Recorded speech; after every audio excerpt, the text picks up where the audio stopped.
So what had happened was, so I got a little scratchy scratch. Does it look nice enough to show on camera? It kind of does, but it kind of doesn't. I'm gonna cover up the gross part. Can you see the gnarly scar I'm gonna have on my bicep? I'll show you when it looks cool, like one of those anime scars. Yeah. I'm gonna tell people I was fighting a dragon. Ooh. Like something relatable, honey badger. So anyways, we had a little bit of a delay, but it's fine. I survived my flesh parasite. You had to get a tetanus shot. I did actually have to get a tetanus shot. And that was during Evo weekend as well, which is around the time this video came out. Anyways, the other day, we got energy drink. Show them the energy drink. And we were gonna shoot vids, so I went and bought this energy drink. And they rang up wrong, so I had to talk to people, which I'm kind of good at, but I really don't like to do it when I'm just like trying to get somewhere, you know what I mean?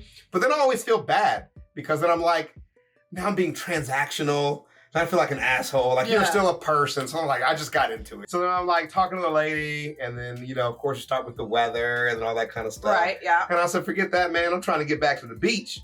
You know, and she's like, my ex likes beaches. I'm like, shouts out to your ex and beaches. Oh, no. You know what I mean? Oh, no. And she was like, this is a minefield. And then she goes, I didn't really like him that much. I said, well, you know what? And this is the wrap up. Oh, my God. Because now I'm paying. I said, well, glad you escaped your ex. You Right. know, that's good stuff. And then I pick up the energy drink and I turn and I get maybe, what is this, 75 degrees outside. And then she goes, well, actually. Oh, my God, no, I'm leaving. I just like slowly turn, like there's a line forming at this point. I'm going home. And she goes, well, actually, God did it for me. So I go, amen, sister. Right. And I go again. Hallelujah. I get 99.5 degrees. And she goes, he died. He died at his desk. He had a heart attack at his desk and died. I think it was a murder. You think she took him out? Yeah. Apparently there's a whole storyline here. It did not go well. Shouts out to that lady who murdered her ex. I think she killed him. She said he died. He died at his desk. Good. Let me free of the relationship. Congratulations. You know, that ties in actually really well with the title of this internet historian vid. You're welcome. Which is ever given, ever taken away. Uh-huh. Under suspicious circumstances. Just know you never know who you're dating. So this is an hour and 20 minutes. Yeah. Which means hour and 28 minutes. It will be 2 hours by the time we're done with it. We'd be talking. Shouts out to Internet Historian. Shouts out to the amount of references here in the bottom of this video. They are many. They are long. They are strong, like my schlong. So I gotta time that up. Here we go. What's up? Why didn't you laugh? I made a schlong joke. You're supposed to giggle. That's funny. They're many, they're long. They are strong, like my schlong. That's a good one. It's got a little rhyme to it. I'm funny, damn it. And also, we don't know what this video's about. So, any guesses? I think it's about penises. All right. That's should have been my guess. Ever given, ever taken away, and it's my about penis. That doesn't work because you can say my penis afterwards. Play the video. Okay, music fades in. My friend, let me weave you a tale. Okay. Of a windswept night beyond the old Egyptian sands, where the water plays coy with the shore, and the coy are sure to play in the water. I like where the that. desert wolves make love. That's me. To the moon. I'm a wolf love-making moon man. Okay. Exterior day. This is the Suez Canal. Undeniably, Egypt's most famous body of water. Yeah. Never heard of it. Well, I mean, the Nile exists, right? The Nile would probably be Egypt's most famous, right? Is that why you said undeniably? Get it? I thought that's the joke you were making. Nothing bad ever happens here. Except? Right. Oh, except for that one time. Yeah. What? Okay, so there's a ship, and it's called the Ever The Ever and it's going up the Suez Canal really, really fast. Probably. Okay. And you think that, well, the Port Authority would call up, and they'd be like, Captain, you are going way too fast. Right, you're speeding. But the captain, he's wicked sit cool. So he's like, They're just jealous of my passion for going fast through critical trade infrastructure. And they do be jealous of Increase speed.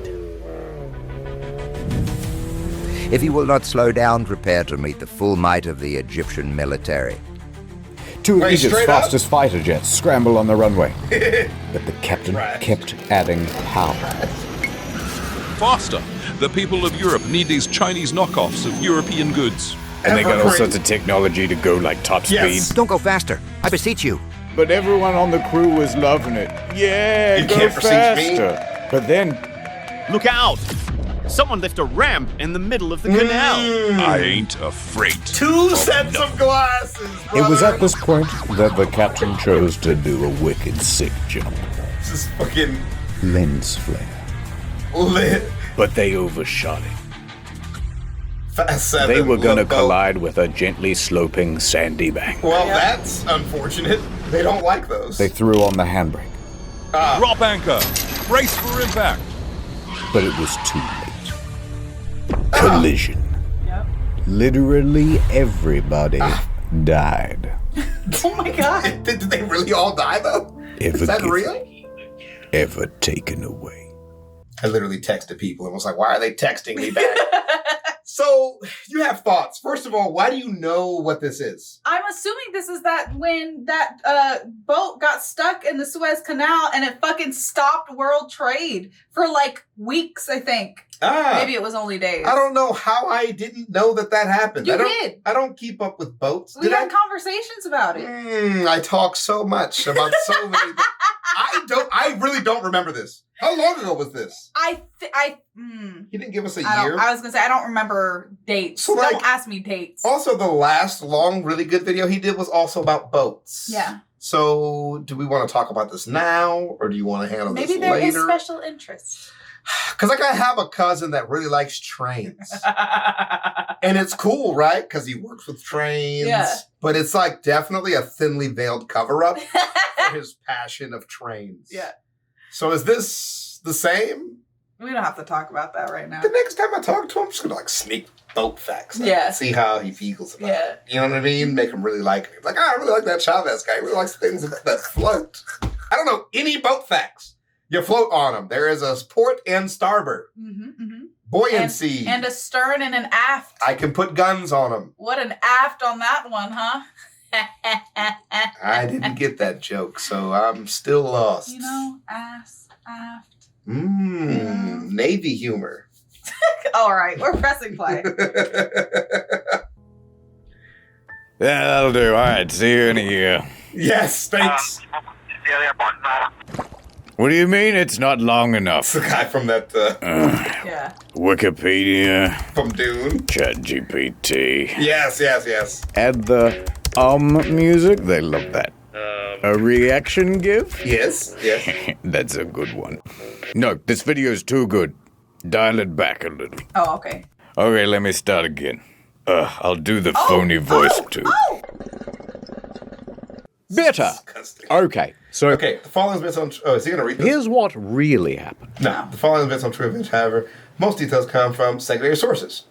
Okay, so we took a few liberties to fill in the gaps. Yeah, that's how storytelling works. Who is this for?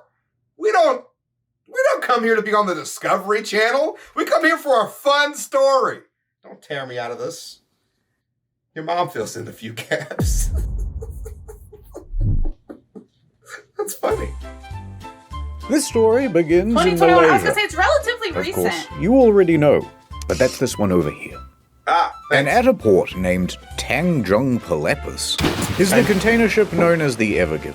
I needed this. The last of the cargo is loaded onto the ship, and the captain of the ship, Krishnan Kanthaval, is there with his crew of 20. Hello! At this point, Kanthaval probably said something like, "All right, the boat's tummy is all full of cargo. We're almost ready to get going." So Evergreen, the operating company of the ship, would have called ahead and booked passage for the ship. Yes, one adult ship ticket, please. Large. Yeah. How many containers? Hold on. A couple? 1, 2, 3, 4, 5, 6, 7, 8, 9, 10, 11, 12. Now, this guy, the operating company, is on the line to the Suez Canal Authority. And they are in charge of all of the operations of the Suez Canal. All right, thank you for choosing Suez Waterways. You are scheduled for March 23rd. You are 922nd in queue. All right, we've got a Supermax container coming through on March 23rd. Pulling up the stats now. Okay. Extreme boat stats. One of the largest container ships in the world. Over 400 meters long. 60... Hold on. I need a second. No, you're not. Do not do this. 400 meters in American. 437 yards. Okay, wait, hold on. 437 do what you need to do. Yards in feet. 1,311 feet. Okay, wait. 1,311 feet in inches. 15,732 inches. That's crazy. And over 400 meters long, 60 meters wide. 15,732 inches. Only 10% smaller than the world's largest aircraft carrier. Facts. Able to carry over 20,000 of these ships. Aircraft carrier. The USS Gerald Ford is actually smaller lengthways than the Ever Given, but wider in some parts because it's an aircraft carrier. Because it has aircraft so on it's it. larger overall. Yeah, we have freight ships bigger than our aircraft carriers. Yeah. That's how much we like Able to carry over 20,000 of these shipping containers. God damn. Yeah, buddy. Here's a guy and a sandwich for scale. All right, navigator, helmsman, Gene. Let's get going. We wouldn't want to hold up the other ships. With a teary goodbye, the Ever Given sets sail from Malaysia and makes course for the Netherlands. Let's go to the map. Malaysia, and you already know, but the Netherlands is over here. Yes. Thank you. I Well, did know so that. simple. You just go from here over to... Oh. I was about to say, now, brother, is this a flat Earth joke? Because I'm not getting My brother in Christ. Right. We're blocked by Africa, sir. Yeah, dude. Should we just head back?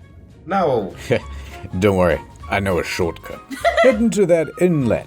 It's called the Red Sea. And you know what's funny Captain. about the Red Sea? Is that... Not red. Well, listen. You know what's funny? It's blue. God, I know. God damn both of you. Damn both of you are ruining this moment for me. I only know like 4 things about the water. You can't steal my thunder. I'm running out of facts quickly. In a bit over a week, the Ever Given cruises all the way to the Red Sea. And on the way, someone on the crew points out Djibouti and says it aloud. Djibouti, because it's fun to say. It's a great time to be a cargo ship captain, I can tell you. They are enjoying everything, huh? Captain, we've got another problem on the sat-nav.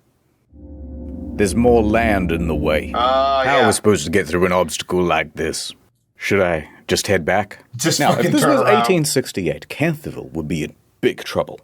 But luckily, in 1869, someone happened to dig a big channel. Right from one side of this isthmus to the other. And filled it like with water, they did. Which meant that ships no longer needed to circumnavigate Africa. Right.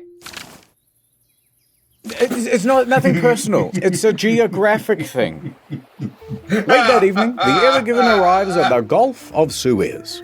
Here on the map. It's a big open area for ships to park. And there are ships everywhere, sitting idle, waiting for their turn to pass through the canal. Now the helmsman is kind of driving around the area, looking for a place to park and drop anchor. But then, something captures his attention. Okay. Hey, Titties. what's that mysterious-looking ship over there? It looks abandoned. M.V. Ahmad. M.V. Do not speak its name, helmsman. Why not? Look, there's a spot. That's a handicap.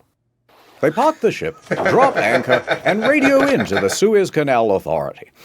Thank you for joining the queue. Typical wait time is a few hours, up to... Do it for her. Be boat safe, just sink. Style, independence, navigation. Keep it chill. 1 business day. What? Why do we have to wait? Why can't we just go straight through? Ah, because we've got rules here at the canal. A big book of them. No running, no dive bombing, and blah, blah, blah. Somewhere way down the back of the manual it says, all vessels entering or leaving the canal must have a pilot. And in fact, a ship as large as yours needs 2. These pilots are employees of the Canal Authority who understand the perils of the route. Kind of like a consultant to the captain. And they stand around going, yes, yes, go here, turn coming up here, watch out for the geese. I love it. So just stand by for a while, yep? Nice geese.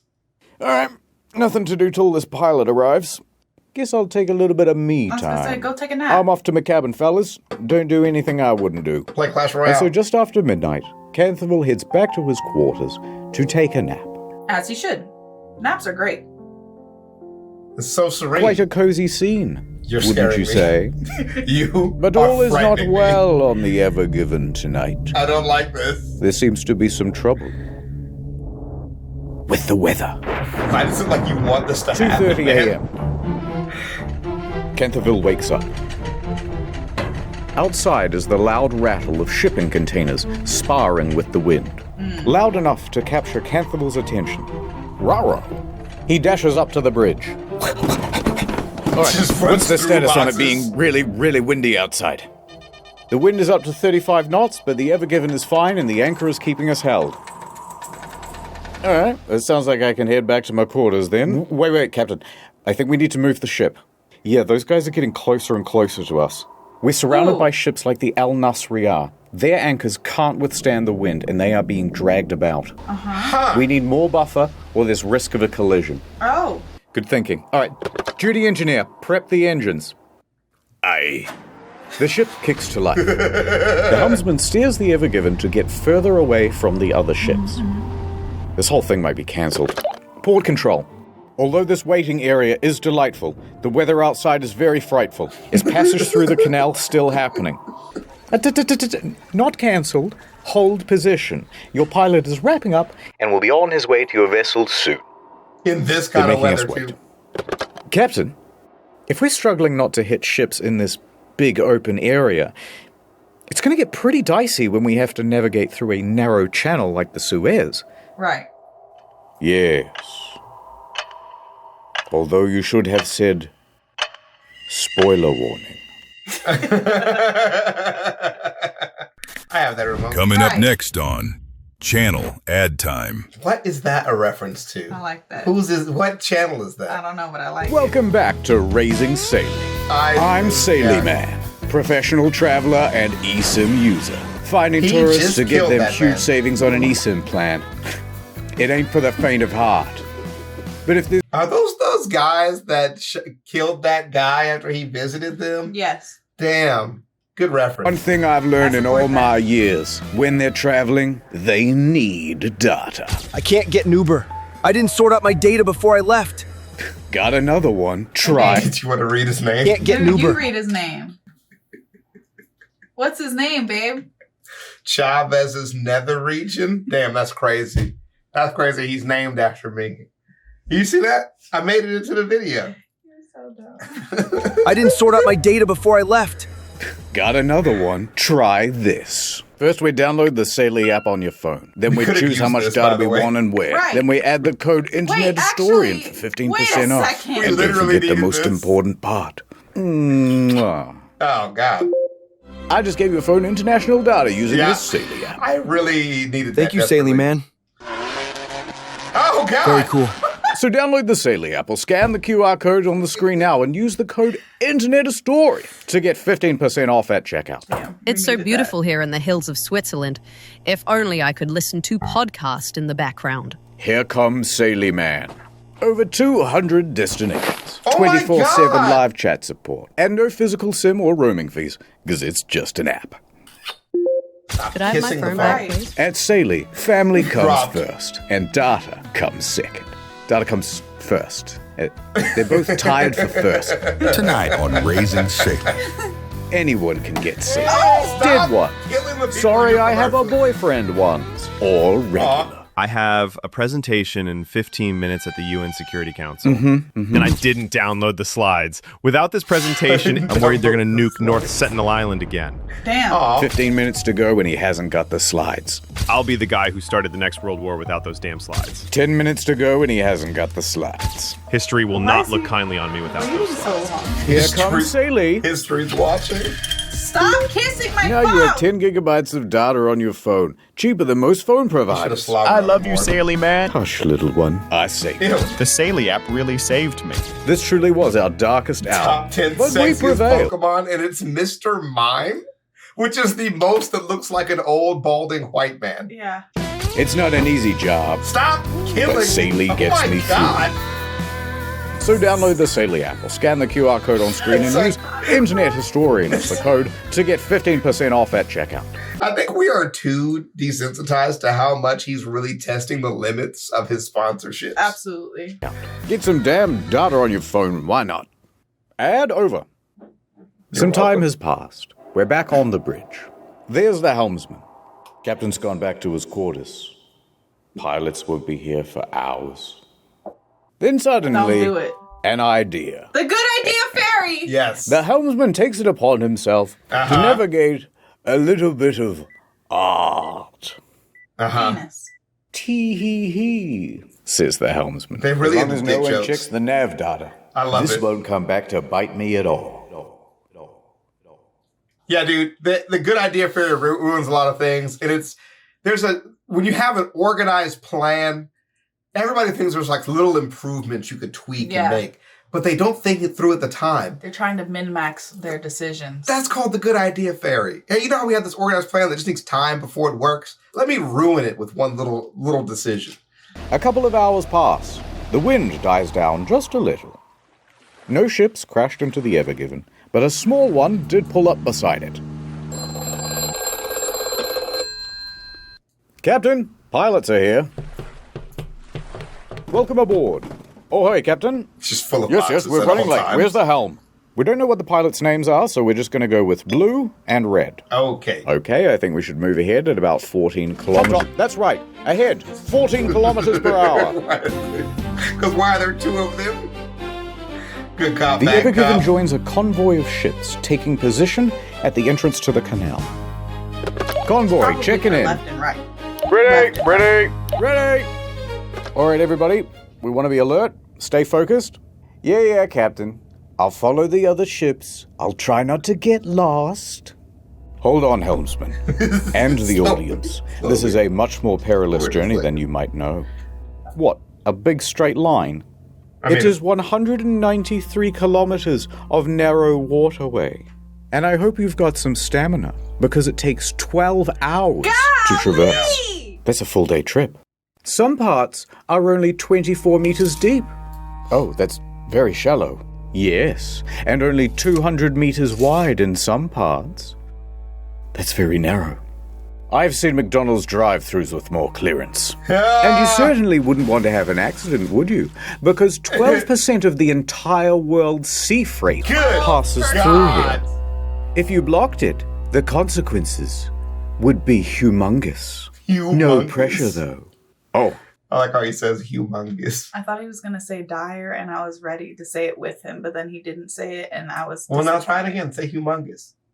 We don't use the word humongous enough. Yeah, because it sounds gross. What sounds gross about humongous? What part of it? It sounds dirty. Like my dong. Ding dong. All right. See. Enough of that. Oh, don't mind him. He gives that speech to everybody. Ahead, 14 kilometers per hour. Yes, pilot. 14 kilometers. Steady on. So into the canal, the Ever Given went. As they cruise, the winds swirl back onto the sea. No longer buffered by miles of open water, the sand and dust can blow about with abandon. Low visibility. Damn, you can't Strong see winds shit. jostle the ship. Damn. Grit pelts the bow. The Ever Given steams ahead at about the pace of a fast jog. Hey. And there's no Hey, real it's build-up here, tilting. to be honest. Things go awry almost immediately. Oh, How are you coping with the wind? I was literally like, so when does it go bad? Now? The second we start? It's manageable. All right, well, the wind is definitely pushing us to the left-hand side. Yes, just try to keep it as centered as you can. Yeah, adjusting. Thanks, These winds are quite something. Do you think we should have insisted they postpone? The pilots don't seem worried, and they know this water better than anyone. That's how the I would angle feel, of the though, wind you know? is particularly nasty, catching the enormous surface area of the ship and constantly nudging it off course. Helmsman, you're still too far to the left. Hey, You got to up. get back to the center. Yeah, I'm trying. Adjusting. The helmsman keeps changing the trajectory of the ship, but he cannot seem to stay in the center. Come on, Helmsman, we're still not centered. I know, Thank you. it's the Thank wind. you. No matter what they do, they can't seem to get away from the left bank. The wind foils their every countermaneuver. This is not as manageable as I thought it would be. Is it going to be like this the whole way? Yes. Don't worry, this is really common. It won't be the whole trip. No.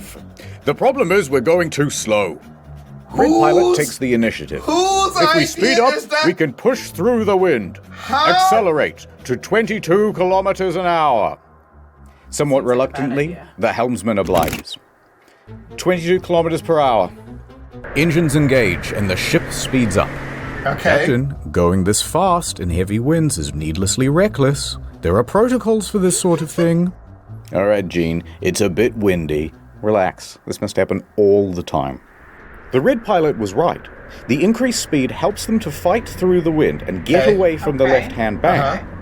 However, they can't seem to keep the ship in the very center. Yeah. Helmsman, you're aimed too severely to the right-hand bank now. We need a bit of leadership here. Don't worry, I know what to do. Turn left. Adjusting. The pilot's giving steering instructions now. Captain, is he supposed to do that? Captain, the pilot is not here to give steering orders. You should say something.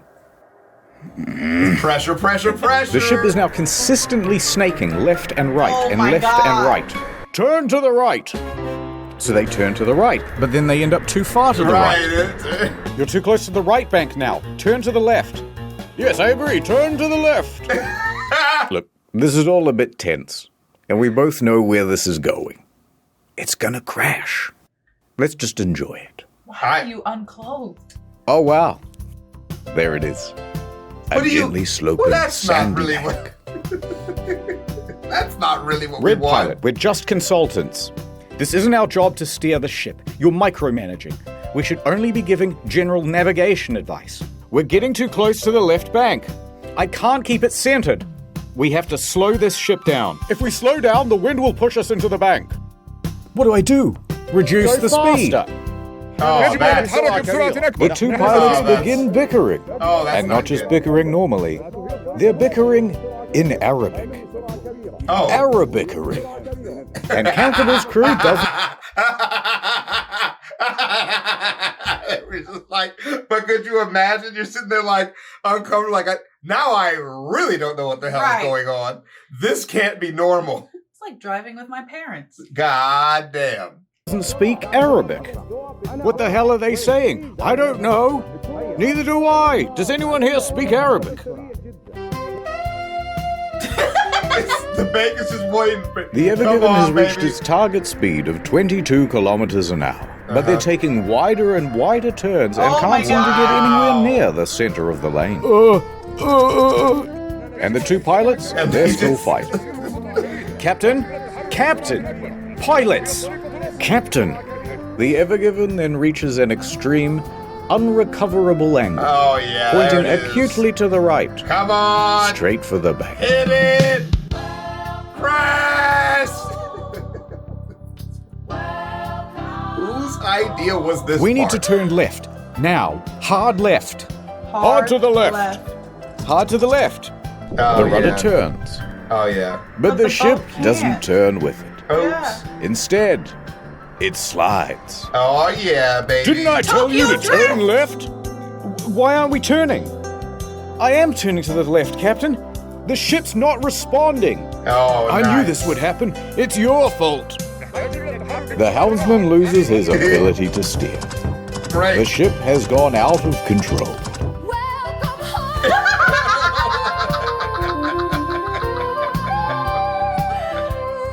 The bank, Captain. The bank is Campbell beckoning. finally steps forward. Enough! Helmsman, center the rudder. Reduce speed. Rudder center. Reduce... But it's too late. Yeah, we should have done Campbell this a did while not ago. intervene in time. Shit. According to a person familiar with VDR audio, the captain reacted as anyone might in the same situation. Shit, he screamed. Damn. What is this? Who are these people?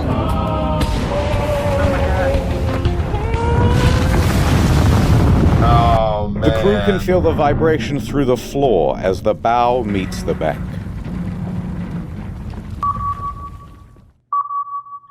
Damn. That bow, raised 6 meters, slides into the bank with ease. Jesus like a hot Christ. pencil through pudding.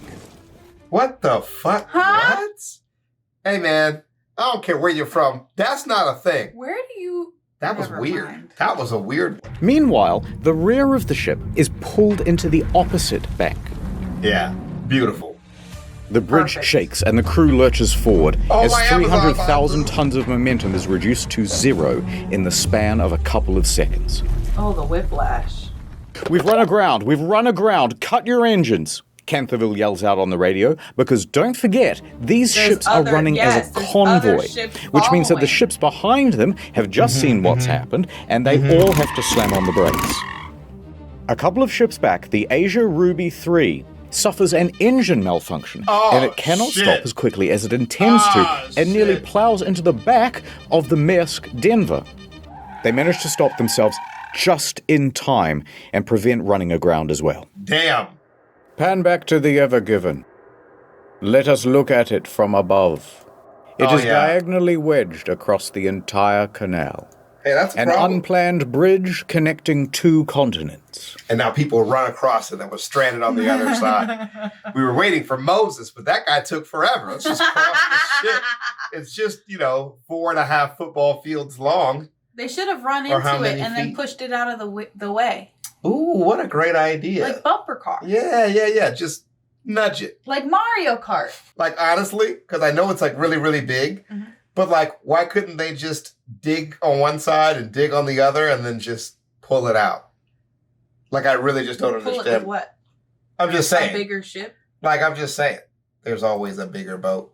Like, I'm really wondering why we couldn't just dig and then pull. I mean, they could, but, remember there's like ocean water and stuff. Your mom's ocean water and Your stuff. face is ocean water. All right, well, that was rude. A ship collision of such magnitude, there's almost nothing to compare it to. Maybe Except? Hindenburg, 9/11. I'll keep Googling. No, hold off on the dramatic sound Uber effects. Eats. There's no need to panic just yet. It's like a car tire stuck in the mud. Right. We simply reverse. Full astern. Wait, That means full backwards. Thanks. Propellers at the back of the ship whiz to little effect. Locked in place by the sand. Okay. We didn't move. Merely a run-up. Crash astern. That's the most dramatic version of full astern, ramping up to full thrust as quickly as possible. Okay. Is that making it worse at all? Nothing. No, stop it. No sound effect just yet. We still have one more option. Start up the bow thrusters. They're the jets at the front of the ship that give a little bit of extra oomph. Crash astern, full thrusters. That's okay. Right. No effect, sir. We're playing. Get some extra ones in there. Now, we don't have the transcript from here, so we'll just presume that at the time, Canterville said something very quirky and millennial. Like, so that just happened. But what we do know is that he and the pilots then jumped on the radio and got in contact with the port authority. We've got something to tell you, and you gotta promise not to get mad. Shut up. Listen, we're gonna need a tugboat. We are run aground. Right. The helmsman takes a turn at being We need a bunch of shovels and a little tugboat, and then it's all going to be done by noon. No! We can handle it. Well, we'll wrap this up in 25 minutes. There are other ships right behind me, aren't there? Uh-huh. And there were, as the queue of container ships piling up behind them got longer and longer. They're honking at them. Come on! Make that 2 tugboats. So what happened here exactly? And who is in big, big trouble? Everybody, Explainer right? time. There are three main causes to why the ship crashed. Okay. Let's start with the wind. All right. The captain could have very easily said, guys, the wind is far too severe. Let's postpone. But he didn't. However, the blame's not all on Cantherville. The two pilots could have also said, let's just follow protocol. By radioing in to HQ and saying, yes, get us 2 tugboats, please. With one on each side at the front, they would have had far more stability. And Wait, you could have pre-tugged? Wait, what? It's like that time you went out with that really hot girl. You weren't sure if you're going to perform. You could pre-tug. Always pre-tug. And you know what? If you're not pre-tugging, you need to start now. You know what I'm saying? And you could have had 2 tuggers? Let me tell you something. Tugging alone is one thing, but if you can hire a friend, go at it from both sides. Highly recommend. Highly recommend. I'm in shock. I'm in legitimate shock that pre-tugging was an option. I'd have hired 2 off the top. You know, they say 1 is lonely, but 3, that's a party. I'm going to press play, and we're going to move on like that didn't happen. And they wouldn't need to erratically fight about with the wind to stay in the middle of the lane. Second cause, the speed of the ship. That now, it was obvious. the red pilot who told the helmsman, accelerate the ship to 22 But the kilometers helmsman is in per charge hour. of the ship. Thank you. It's your ship. Thank you. Like, don't let the good idea fairy. But you know what? The second the captain allows them to start, it's really hard to get them to stop. Because he's just the helmsman. The captain has to be like, this is my ship, bitch, and if you don't like it, get overboard. You really could just be like, you know, yeah, what else do you say? I'll fuck your mom. Yeah, because you have to establish dominance, don't you? I was going to intervene with something else, but like, what else do you say? And then your sister. You're right. Like how the rappers do. I'll find your bitch and I will. Mamas. I'll find your bitch and I will fuck her. But when he did that, they were already driving at the speed limit for their weight class, 14 kilometers per hour. Right. And telling the helmsman to go beyond that them meant breaking that the they law. are technically breaking the rules. Yeah. And while I agree that some rules are made to be broken, going this fast in a very large ship in a comparatively small canal causes a whole bunch of problems to do with fluid dynamics. Big problems. The sloshing. Huge. Right? 5 fun physics phenomena. No, I don't know the physics, and if I did, I wouldn't tell you. Okay. But what I will say is... Do you want to read the bank effect here? Physics read the are bank wrong. effect. No, I don't know the...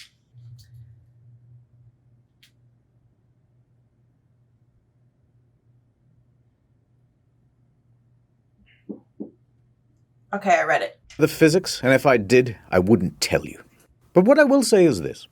Speeding up causes something approximating oversteer. The ship becomes all slidey. I'm just going to turn a little bit to the left, but instead you go a lot to the left. Right. I'll just turn right a little bit, but instead you turn to the right a lot. Remember how the cheerful navigator was like, come on guys, we have to get back to the center of the lane.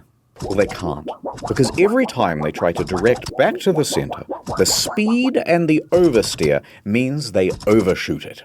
One more effect of going very fast. Okay, give me one more. I will sneeze. Wait for it. Don't do that. You could not. Take a look at this animation slide on. Thank you. Water pressure effects cause the ship to tilt. At this speed, the front is raised 6 meters higher than usual. Which means when they collide with the bank, combined with the high velocity, they really wedge themselves in. Yeah. But we can't just blame everything on the physicists, because there's a third main cause. Poor communication. Yeah. English is the official language of pretty much every port. However, the pilots start arguing with each other in Arabic, which is not just unprofessional, but excludes all of the rest of the crew from what's being discussed. Right. And all of these competing voices make for chaos on the bridge.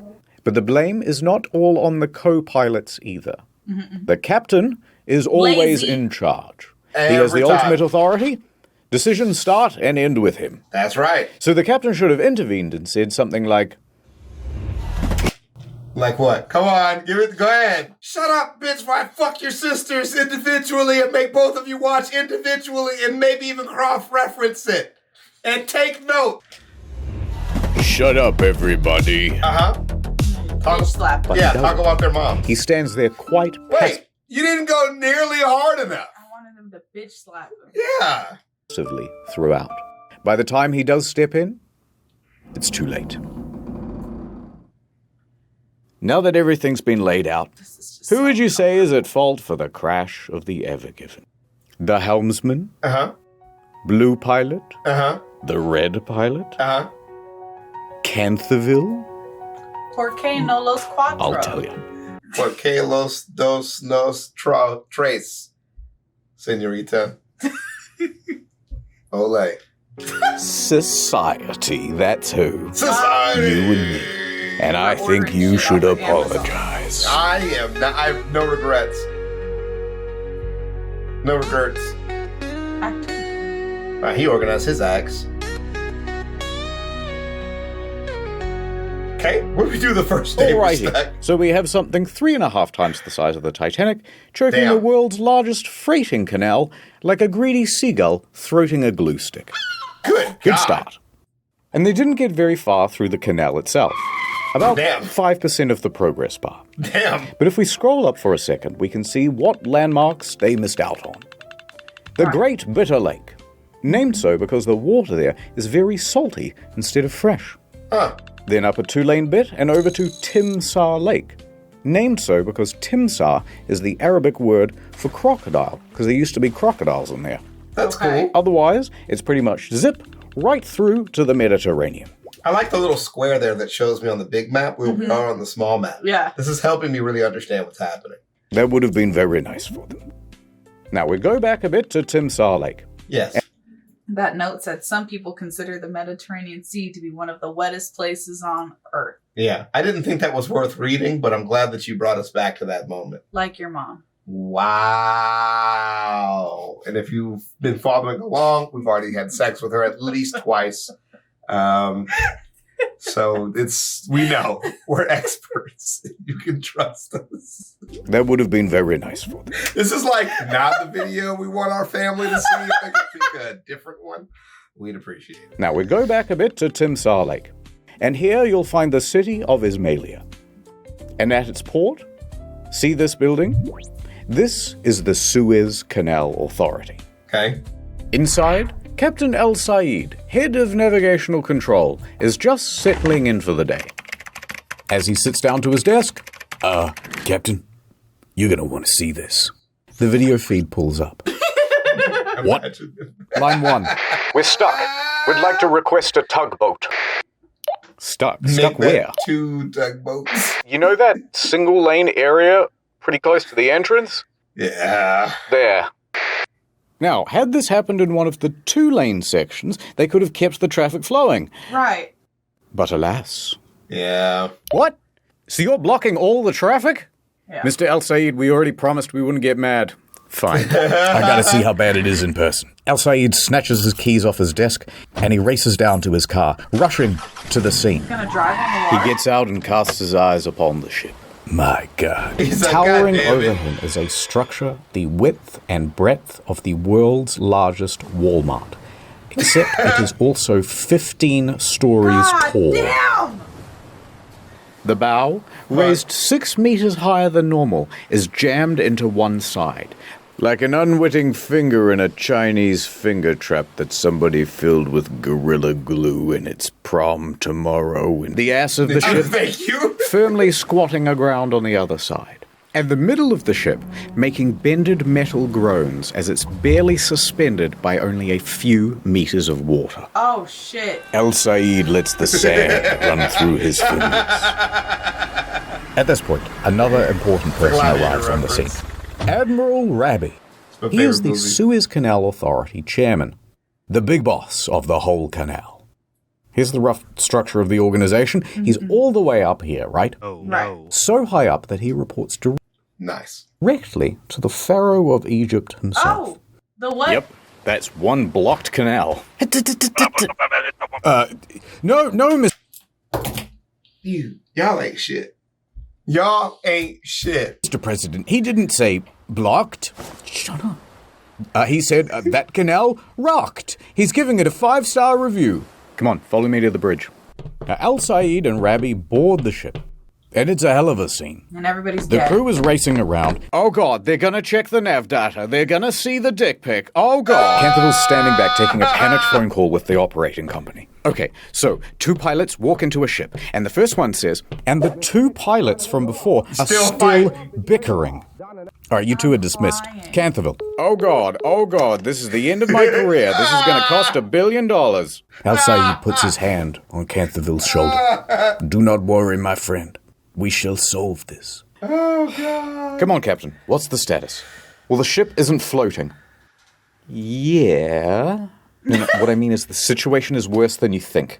It's the way we're pitched up on the shore. Right. The weight distribution is all wrong. We're like a raised bridge, but we don't have any of the support underneath. The middle of the ship could bend under its own weight and tear. Right, that's what I was wondering. Yep. So it could sink? Yeah. That would shut down the whole canal for months. Are we taking on water? No, I've had the engineers check the hull.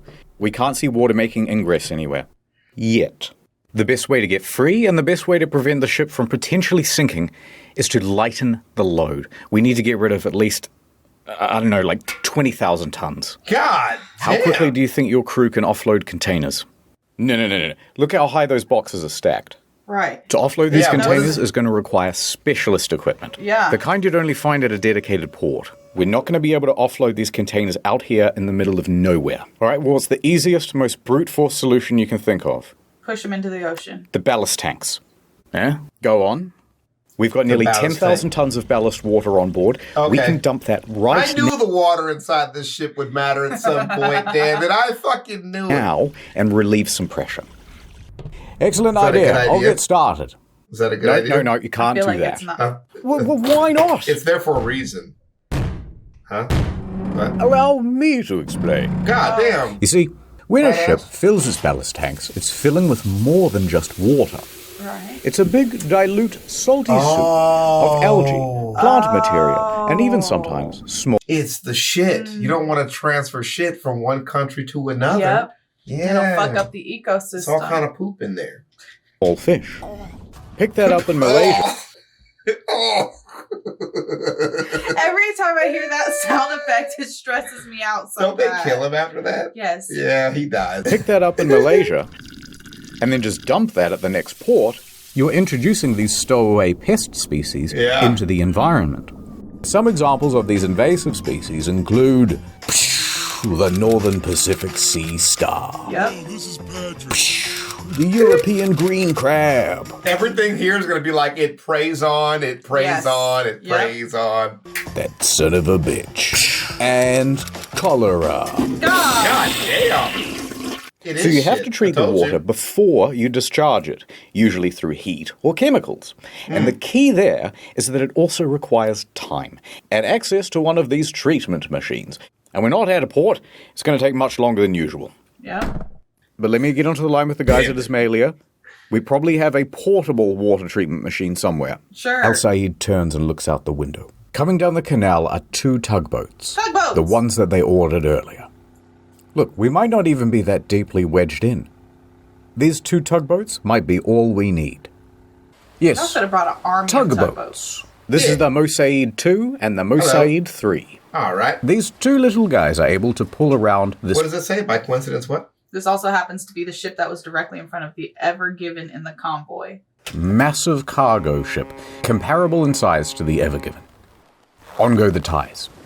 Line secure, all fast. Engine ready. Ready to pull. Canterville looks nervously at El Said. Commence pull. Slow ahead. The polyethylene ropes whine as they're pulled taut from the water. The tugboats lightly draw against the ship, testing for resistance. Okay. All right, a little more. Okay. More. More. Full power. Nothing. Not an inch of difference. Because that's crazy. All right, stop engines. Be on standby. This isn't going to work. 10. With just 2 tugboats, we do not have the pull for a ship this Right. massive, this deeply grounded. Right. It's also low tide. That's not helping. When's high tide? Early afternoon, in a couple of hours. Okay. Oh, right, that man, buys they us some sweating time. money right now, boy. How soon do you think you can get a dredger out here? Let me find out for you. Please hold. The dredgers can remove the sand below the waterline. It's all built up around the ship. That's what you were talking about. Okay. Hi again. They say it'll take a day, maybe 2. Oh! All right, tell them to hurry. A day or 2? I'd better update my boss. Let him know it's not going to be a quick fix. I should call my wife as well. All right, don't go too far. I need you for something in a minute. Tell your wife, hey, go to Lazy Boy. Buy that good one that you could do a lot of sitting in, maybe some sleeping in if I got to sleep on the couch. Right. Yeah. Maybe some crying in for a hard night. Yeah. I'm about to get fired and roasted. Yeah. Shit. Hey, what about excavators? Oh, yeah. How many we got? Right now? No, for my birthday. Yeah, now. 1. So one guy? One guy. One guy? There's only one excavator on standby for the whole canal. Mm-hmm. Well, it's just post-COVID. Everyone's been excavating from home. Patch me through. There really was just one guy, by the way. It's local contractor Abdullah. So he picks up the phone. Mushy mushy. There's been a big accident at the canal, Abdullah. There's sand and dirt everywhere. I need your help. Just send me the deets, Chum. I got you, dog. Abdullah jumps in his truck and heads to the scene. Abdullah, bro. And when he pulls up, my gut in My God, says Abdullah, I'm gonna need a bigger excavator. I'm gonna need a bigger shovel. he sees the massive Evergiven wedged into the canal. Abdullah locks himself into his excavator He locks and gets in. to work on the most Abdullah important locks task in. he's ever done digged. Digging, baby. Nice. Abdullah getting it in, bro. Back on the bridge. Yeah, I'm not sure. Hopefully. He's trying so hard. It does not look like he's doing enough. Let's just get that out of the way. And shout out to him. He did everything he could. Now he's like, how do you get me to the other side? Maybe I can do the other side a little bit. Be home soon. Oh, shit. Yeah, no, love you too. Okay, bye. Whew, the boss was not happy. Hey, before you said you needed me for something. I did. Who's this? Breathe into this tube. Uh-huh. Says you drunk. Also, you have to do a drug test. After the crash, they tested Canthaville for drugs and alcohol. Both came up negative. Right. There's also a procedure to make sure that captains aren't fatigued. They look at the rest schedule and they find, no, Canthaville took that nap. Yeah. Remember? He's had plenty of rest time. So he passed the fatigue assessment. Okay. And while Canthaville was at the nurse's office, high tide came and went. Tugs were tried again. Tug. And again. Tried a little bit of this, a little bit of that. It didn't work. All day trying, all evening, and into the early morning. Wow. But that stubborn ship was going nowhere. Jesus. But why? Why was it stuck? Still stuck. They just need to increase the amount of tug, huh?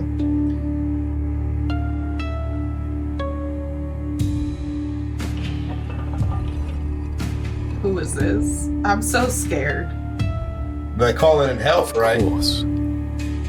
The moon. That was cute. That was cool. Day 2. There's quite a queue of ships by this point, and they're all honking their horns impatiently. Hey, move your ass! I got Frozens in the back. There's no Go communication? around! Go around! No one knows quite what's happening because the Suez Canal Authority has not made a formal statement. Why not? But their hand is about to be forced when an impatient sailor behind the Evergiven takes a photograph and publishes it online. Right. And this starts a bit of a buzz on social media. It was at this Why very would they have moment said that the something from helmsman's jump? most feared fear was most realized. Someone pulled up the navigational data. Colonel? Within 24 hours, it was all over the news. So over at the Suez... No way. That's gotta be fake. That's fake. That's fake. That's We'll fake. look it up later. Officers. Mr. Rebbe, You have 300 voicemails. Telemarketers? Important clients and journalists. Damn. They're asking about whether the canal is blocked, aren't they? They're asking about whether the canal is blocked, yes. Right. Damn. Damn. And the Suez Canal Authority could keep it a secret no longer. They held a press conference. There's so many microphones. Okay. This is crazy. Let's say, hypothetically, they didn't give many details, but it was a very inspirational press conference. The news begins reporting on the story. It's blocked. Cargo ship blocking the Suez Canal. It's a huge container ship. There's just the most incredible drama playing out in the Suez Canal. A massive container ship longer than the Eiffel Tower. It's one of the world's most important shipping lanes. And breaking news from the Nana Star News Channel. I'm Nana. Hi, Nana. Hi, Nana. Mega ship's big ass is stuck in the Suez Canal. Right. Point is, this story explains. I like Nana. I would go back to watching news if I could watch Nana's news. Nana's news. Nana's news. Everywhere. There was a lot of sympathy to go around. I appear to have blocked global trade. And the internet, upon seeing it, went, these guys need some help. We would love to volunteer. That's not a picture of a naked woman. I need to help them. They knew best about what to do to get this ship unstuck. Okay. All right, it's time for the, I reckon you could pretty much just do this and it'd work section. By far the most popular solution was simply blow it up. They're rescuing crew in parentheses. Why don't they just bomb, dismantle, or somehow sink the ship? Yeah. What? Why don't we just strap bombs to the ship and blow it up? No ship, no problem. Wow. But why wouldn't this work? Oh, okay. Well, first you're blowing up $1 billion worth of cargo. And this thing is about 3 times the size of Mount Rushmore. Correct. So there's quite a lot of debris to sweep up, actually. Yep. And you still haven't solved the problem of moving the thing out of the canal. Next idea. What if we attach 1,000 helicopters and simply fly the thing out? Genius. You could even take it all the way to its destination in the Netherlands. Yes. Sure, man. Well, the problem is this thing weighs about 300,000 tons. There's no way to do that. So even if you had a really powerful helicopter, you're going to need like 25,000 of them. And you can't put them all together in one area or they'll all crash. It ain't gonna work. En route to help. Hey, maybe pull up a bit. Next. Alright, more seriously, why don't we take a whole bunch of old jet engines, Okay. weld them to the sides of the ship, Okay. turn them all on at once, and weld them into the side of the ship. However, just throw them on there is a risk of an explosion. Oh, you don't say. And then you'd have a hole in the ship. And then the ship sinks, and then you're really never moving it. Hear me out. Liquid nitrogen. A lot of liquid nitrogen right under the boat. The water freezes, expands, the ship lifts up, bobs rises. Right. Except now, the ship is just stuck in ice. Right. And then it melts, and then you're back to the exact same position. Mm-hmm. Also, you need like $1 billion worth of nitrogen. There's no way to get that much material, let alone handle the scale of that material. Also, everyone's going to freeze to death on board, and the ballast will expand in the tanks, and that'll destroy the ship. Yeah. It's not going to work. Bro, this is like the good idea fairy on crack once you release it to the internet. And I'll tell you, the confidence that people write these comments, but it's all just different levels of idiocracy. Yeah. You know, like the reason I'm doing the most sensible thing is has the least failure points. Right. Or like close to the least reasonably. Yeah. Your ideas might be technically better, but they're full of holes. They can go wrong in so many different ways. They're full of holes. Like your mom. Oh, that's not what I thought you were going to say at all. We're still talking about her, man. At least she's not a virgin, right? It's a positive. Last idea. Best idea. Okay. What if we... That's a sex joke, not like a murder joke. When he said put on your, put a hole in your parents, when he said put on your 3D glasses, he actually meant it. Look, he did the whole 3D effect. Last idea. Best idea. What if we just actively made things worse? such as this. He's waving them because he knows somebody out there has 3D glasses. If you do and you stole some from the movies, let me know if it works. Petition to add a second boat to the canal. Yeah. Huh? Yeah. Do it again. Jokes aside, one humble comment did stand out from the crowd. Okay. Yeah, a few people on this side, a few people on that side. Okay. Push it, and I really think it would go. Well, maybe. Because that's exactly what the recovery team intended to do. Ahoy! Ah, good to see you back from the nurse. I told them I didn't do any drugs, but they wouldn't take my word for it. I would have believed you. Just give me the walkie-talkie. All right, full ahead with the excavators. 3 more excavators join Abdullah, and they are all busily digging out the front and rear of the ship. They're such It's still going too slow. What else we got? More rescue stuff. So here comes Rabbi pulling up to the scene. Good news, fellas. And he's standing atop a very powerful bit of kit. A big, beautiful dredger. To be specific, a cutter suction dredge. Essentially, you've got a big rotating cutting tool that loosens up all the soil, while a big suction pipe sends it yonder. There you go. All right, do the dredgy. Full speed. What else we got? We got more tugboats incoming. More and more tugboats join the fray. A total of 8, arranged around the ship like this. Notably, the Baraka 1 and the Izzat Adel. You know, these are 2 of the Baraka. most powerful tugboats in the Middle East. Damn right. And that includes the non-deserty parts. Full ahead with those. They keep trying. A cacophony of engines playing the highest stakes game of tug-of-war ever attempted. Tens of millions of dollars being lost every hour until it was won. Hour. And their opponent? Unbothered, moisturized, taking up the whole lane. Unbudgeable. Wow. All right, we're calling it. So they must have lied about what was on it, right? Like, we come to the point, they must have lied about how much cargo they were really moving. Oh, I see. Yeah. Like, they're definitely overfilling these things to a point where we can't even estimate how to move it. Yeah. Or is this just one of these, like, unprecedented super construction problems that just we've never had to solve, so we just assume we won't need to until it becomes time to do it? I mean, maybe. Because, like, you know, physicists would love to fix this kind of issue, I'm sure. Yeah. You know, just pay them so we can have contingencies. Yeah. What happens if something gets stuck in the hole? You can't just tug it out. You know? Gotta massage it a little bit. Talk to it. Play the video! Alrighty. Now. No need to. Oh, El Said, we've thrown everything we can at the ship, and it won't concede an inch. It's hopeless, hopeless. The cynicism of youth.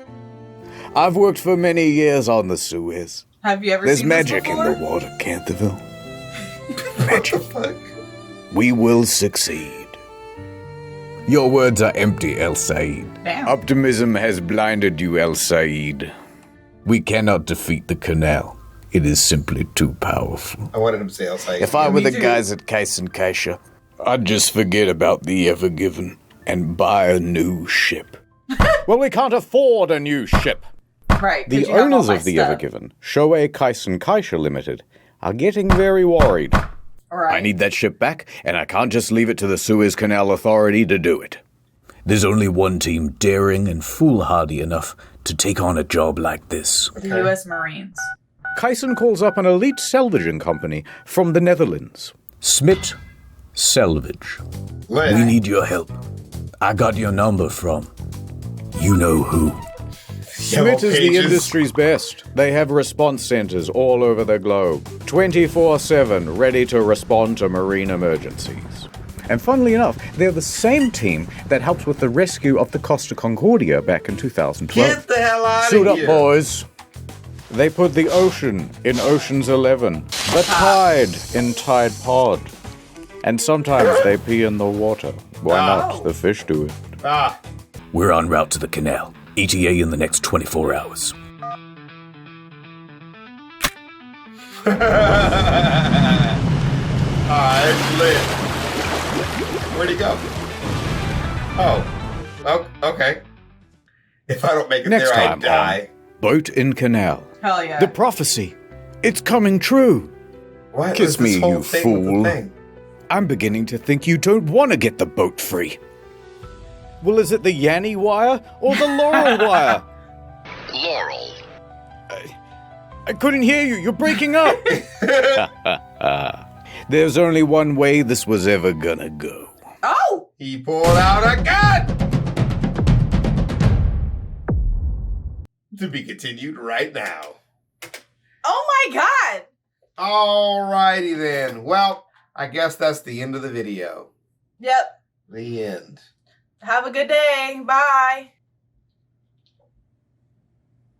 Okay, I guess we're just kidding. I guess you could have held on to that we'll silence finish the for a video. few I minutes couldn't. longer. You know, it's like folded so quickly. Do you remember when we got married, right?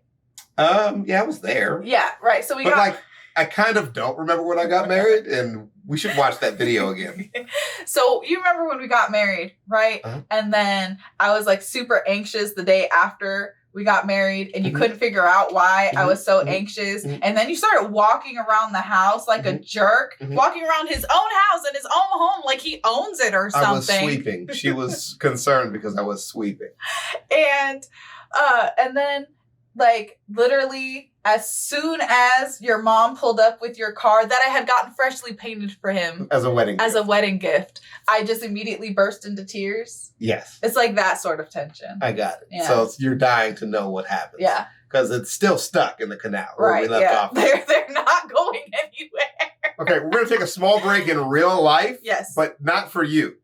So Yeah. you're going to not see a break. But there was one that happened. Did you go get a snack? Yeah. Did you get me a snack? No. Hello? You have legs. Am I not your wife? What is that going to do with it? Oh, so you hate me. You want me to die? Are you? Did you guys hear him? He just said he wanted me to die. Are you mad because I said I wanted to fuck that guy's mom? That's a joke. I'm not really going to do it. It's just a tee-hee. Come on. Never joked about having sex with somebody's baby mama before? Come on, play the vid. Saying that as you put that in my mouth is diabolical. All right, let's do it. Part 2. It's now day 3. There's more digging, more 3. tugging, I'm but lost. the ship is still exactly where they left it.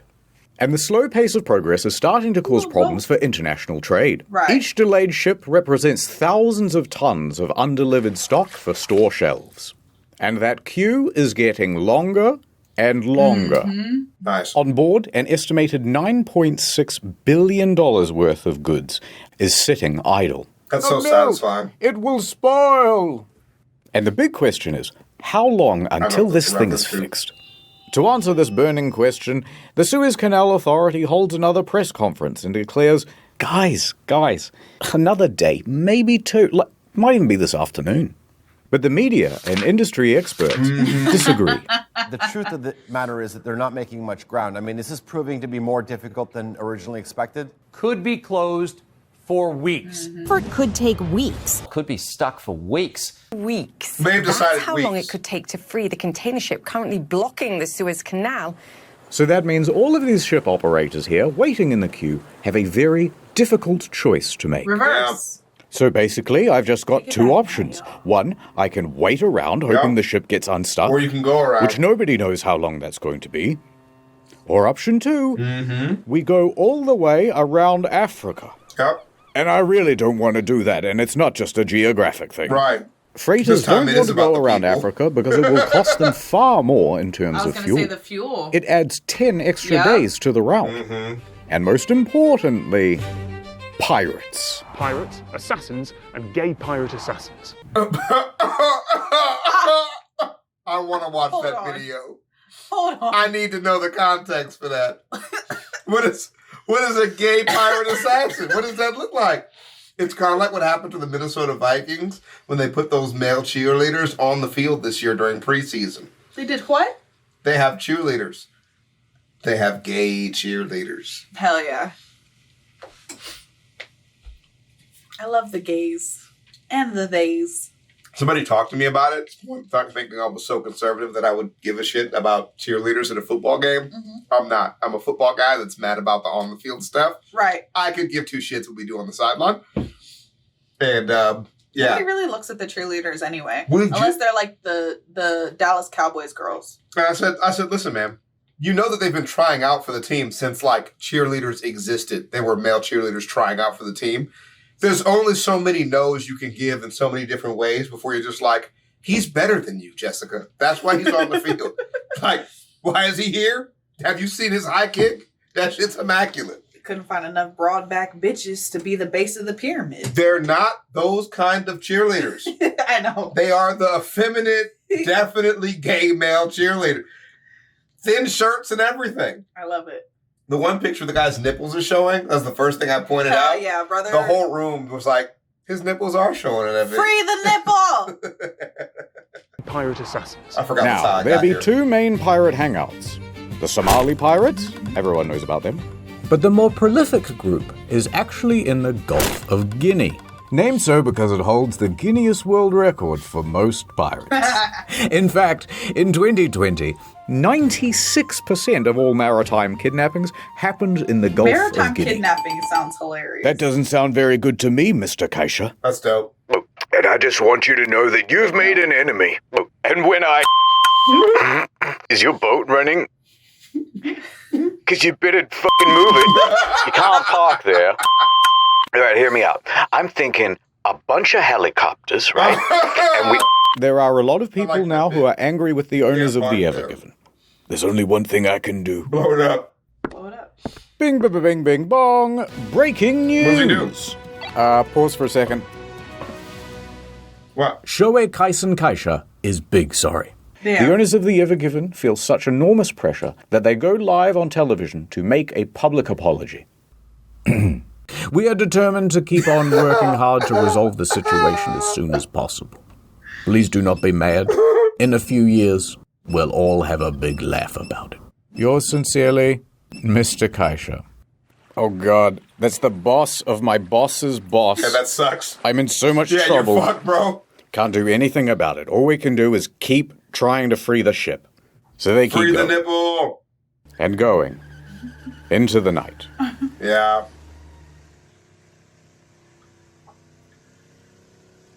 And on that night, Canterville and El Said had a heart-to-heart. Uh-oh. The mood was very somber. Oh, that's not what I thought. Still feeling optimistic, El Said? Then he kills him. Well, it's day 3.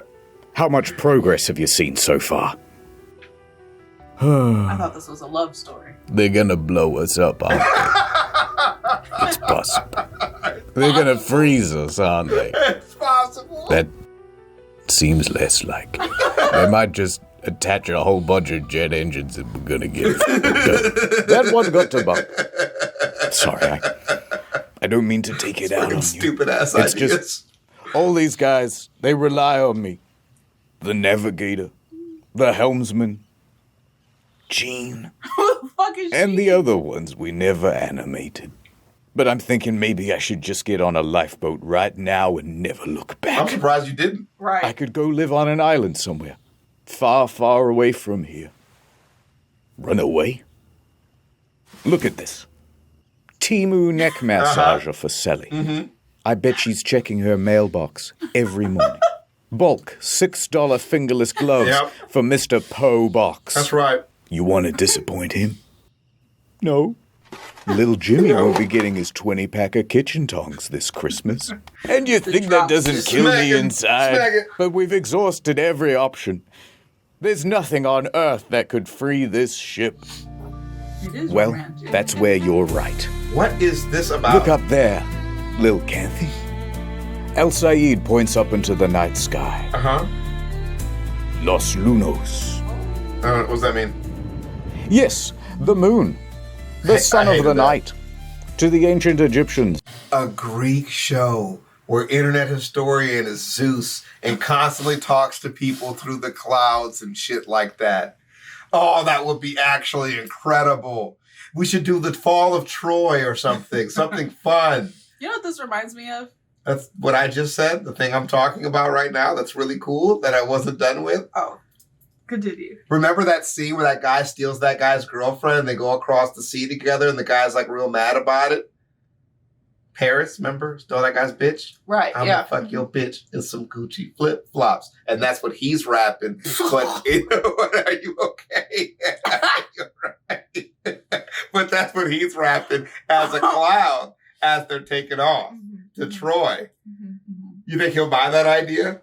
You know, you should ask him.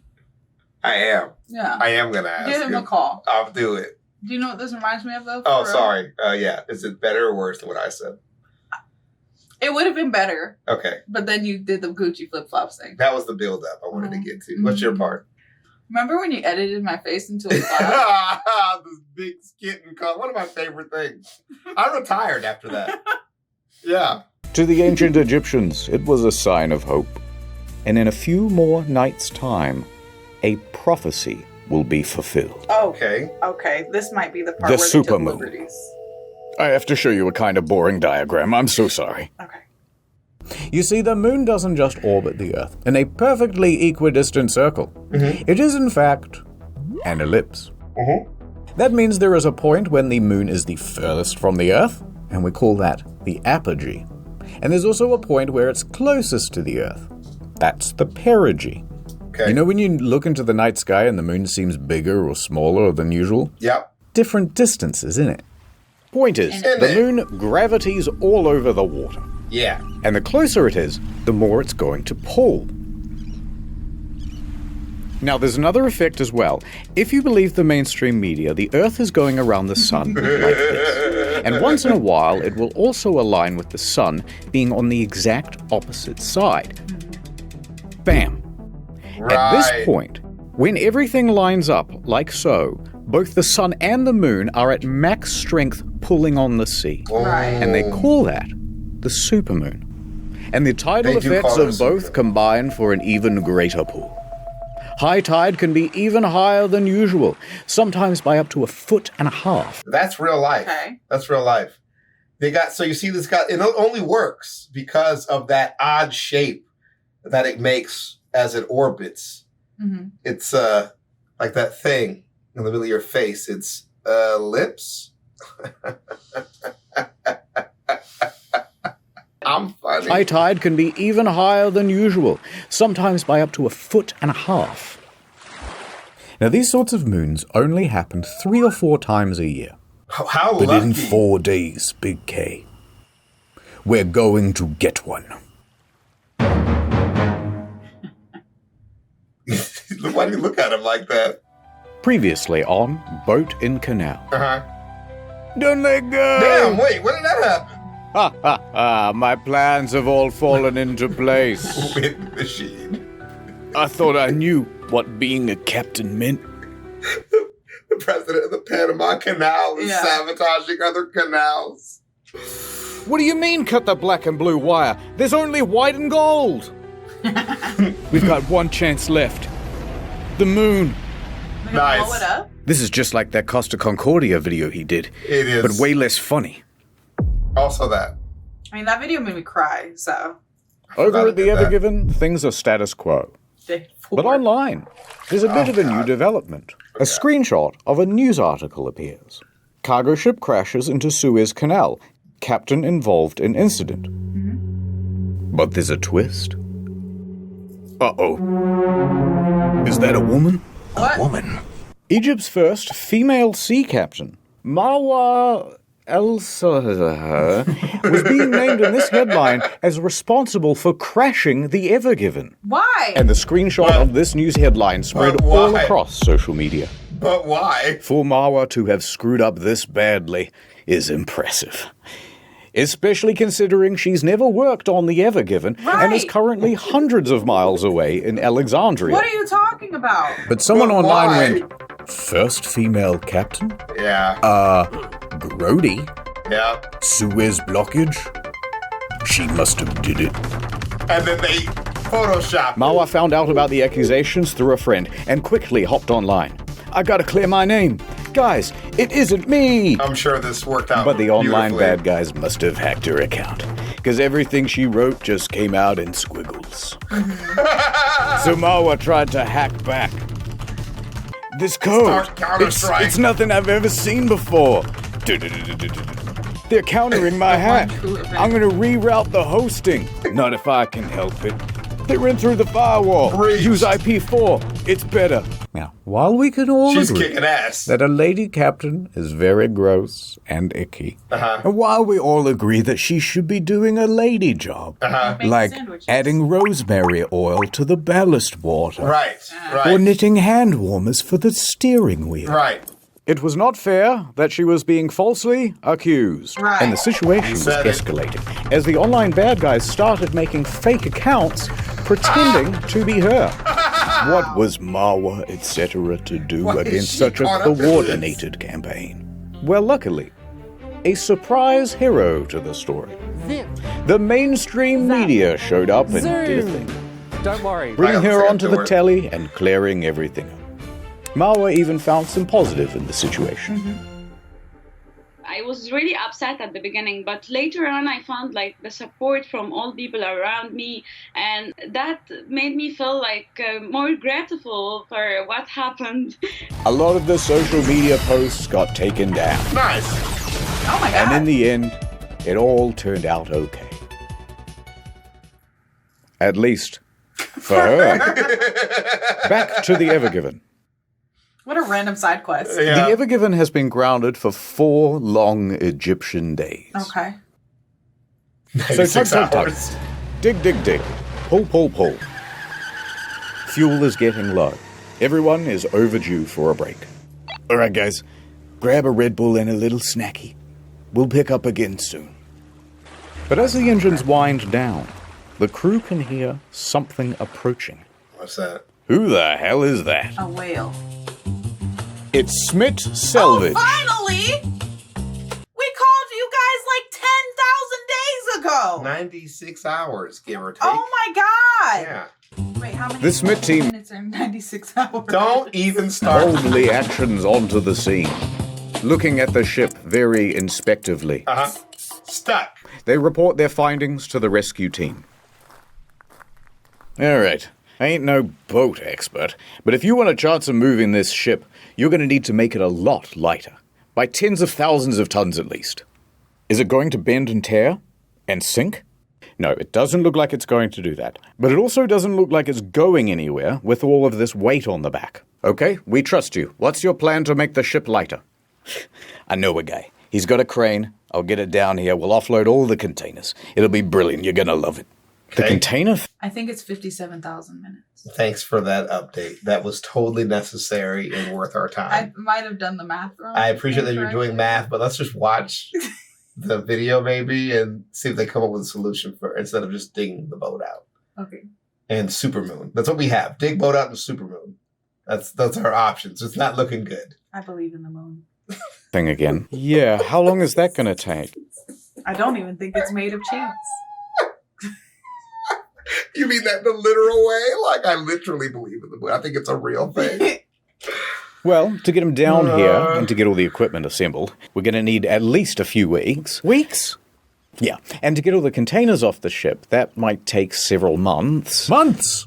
No, Mr. President, he didn't say months. He said, monks. Monks. Those Shaolin guys. Yeah. They're very strong. Yeah. Everything's going according to plan. A furious rabbi marches in. Do you have any idea how much these last few days have cost Egypt already? We've had to sell parts of the Sphinx. Damn. Look, the nose is gone. Damn. It's looking all messed up. We turned the whole country into an e-commerce site. It used to just be called Gypt. Now it's online. Egypt. Remember Tutankhamun? Now it's Tutankhamun. Get it? It's a pun. Get it? Let's move on, says the Smith guy standing in for the audience. Look, this is by far the best option. Yeah, it's slow and laborious, but it's a guaranteed fix. Or you can carry on doing what you're doing now. You're on what, day 4? How's progress so far? Al Said wouldn't hear it. Right. We will continue with the dredging and the tugging. The supermoon will be here soon, and that will save us. You are foolish, Al Said. The legend of the supermoon is just a legend. All right, we're on the same team here. If you insist on keeping the cargo aboard and just tugging, we've got resources to help. Smith calls in 2 additional tugboats. And not just big ones. Pretty much the biggest ones you can get. Yeah. So Smith and the recovery team have figured out a sort of plan A and plan B. Plan A is to pull the Ever Given free by the supermoon, which is only 2 days away. Okay. Now, if that doesn't work, they'll have to go to Plan B, which is to offload by crane most of these containers, and that will take months. Because you can't just move them and set them on the floor. Right. They gotta go somewhere. Yeah. Yeah, it's a whole process, I'm sure. Everyone is mad. Okay. Watching on impatiently, tapping their feet and looking at their watches very aggressively, is now a queue of 400 vessels waiting to use the canal. Fresh fruit, thousands of tons, losing its freshness. Oh, God. Medicine, losing its potency. Yeah. After this, there is no turning back. You take the blue pill. There's no pill. Where's the pill? You take the red. Wait a minute. Not to mention livestock. More than a dozen ships have live animals on board. Mostly sheep and cattle, lightly sizzling under an Egyptian sun. Wow. The Egyptian government has had to dispatch vets to board these ships to tend to the animals' welfare. A few days ago, when I was a younger man, freight from Asia only cost $8,000 a container. Now it's $12,000. And the impact is being felt by a lot of larger companies. Renault, for example, ran out of some critical components and had to halt assembly at a couple of its plants. Adidas, Nike, IKEA, all saw shortages. Some of our clients are out of their top-selling SKUs already. And as tankers queue, oil prices are rising. Let my people go! The milk! Through the little waterway, please.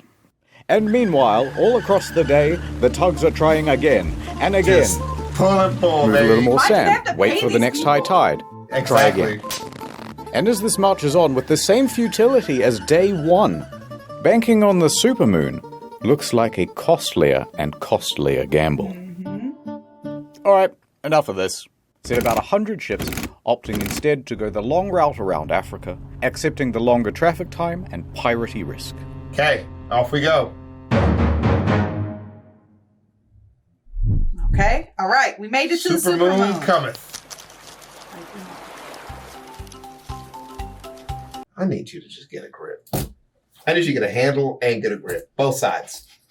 Okay? Jesus Christ. It's a crab. Everything is crab. Everything is crab.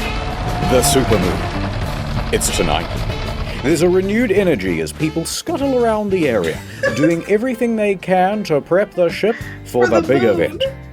The excavator crew, over the course of the week, has expanded to a team of 11. Yeah! Working double, sometimes triple shifts with only 3 hours a day for sleep. Together with the 2 dredgers, they have moved 30,000 cubic meters of sand and soil. For comparison, this is 1 cubic meter. That is a cubic meter. And this is 30,000 cubic meters. And here is what it looks like next to the Ever Given. That's a lot of sand. That is a lot of Subway sand. sandwich for scale. Big ass sandwich. And it's borne some results. Overnight, they managed to free the rudder from the left bank. And that's a big deal, because this rudder was acting as a bit of an anchor in the sand. Yeah. Now free, the stern bobs around with the motion of the wall. Okay. Great stuff. Meanwhile, the crew is doing everything it can to lighten the weight of the ship. That includes making a second plea for the ballast water to be ejected. Oh, please, the Smith guy's already tinkled in there. We just can't do it. It would destroy the ecosystem of Egypt. Please, please, please, please, please, please, please, please, please, please. Yeah, I would really like them to not. All right. Ah, shit. Biodiversity. Let 1,000 algae bloom. Wow. They did. Nice work. That'll make the ship 9,000 tons lighter, Kenthy. The water's so bright I can barely see it coming out of the ship. Here, take these. No. I don't deserve them. Sunglasses are for people who redeem themselves. That's not me. Okay. Look into the sun then, stupid. Hold on to them. Just in case. Into the evening, the pace keeps up. We see Abdullah excavating away. But really, Still going. he's thinking about the moon. Rabbi, he's busy taking video calls. Right. Just talking. But he finds himself distracted by the moon. With thoughts of the moon. Yeah. Even Mr. Kaisha. Is there anything in this world that doesn't remind me of Sailor Moon? More breaking news from the Suez Canal problem. Hi, Nana. Evergiver is stuck in the Suez Canal still. It's been almost a week. A tugboat should be able to move Evergiver's big ass. This is Nana Star's news channel. Thanks. You. I like how the bottom line was like just the actual news updates. Like 400 ships wait to use the canal. Yeah. Experts say it could take weeks. Like it's just real shit. Now we're not playing. This is not a joke. A week. The full moon shone brightly that night, We're here. kissing the nape of the canal's neck with its gravity lips. All right. How come all you guys Full get tongue. sexy about nature? The canal liked it. And spoiling the romance of the moment is a big fleet of tugboats, watching on voyeuristically. They are 17 in total, with just a bit over 1,600 tons of bollard pull. We got this. And here's how they're arranged around the Evergiven. Cool. Okay. Of the four most powerful tugs, 2 go at the front, and 2 go at the back. Right. They'll be pulling. Another 6 tugs are put on the flanks. 2 over here, 4 over here. They'll be pushing. The remaining tugs are fueled and ready on the sidelines, waiting for their chance to sub in. Positioned like this, when the word is given, all these ships are going to try and turn the Evergiven anti-clockwise. Looks great, guys! Do you think that this is gonna... I believe in the supermoon. This had better work. The guy with the ruler down by the shoreline yells out, "The tide has hit its peak!" We got supermoon. El Sayed commands over the radio. Supermoon juice. Start main engines. Tension on.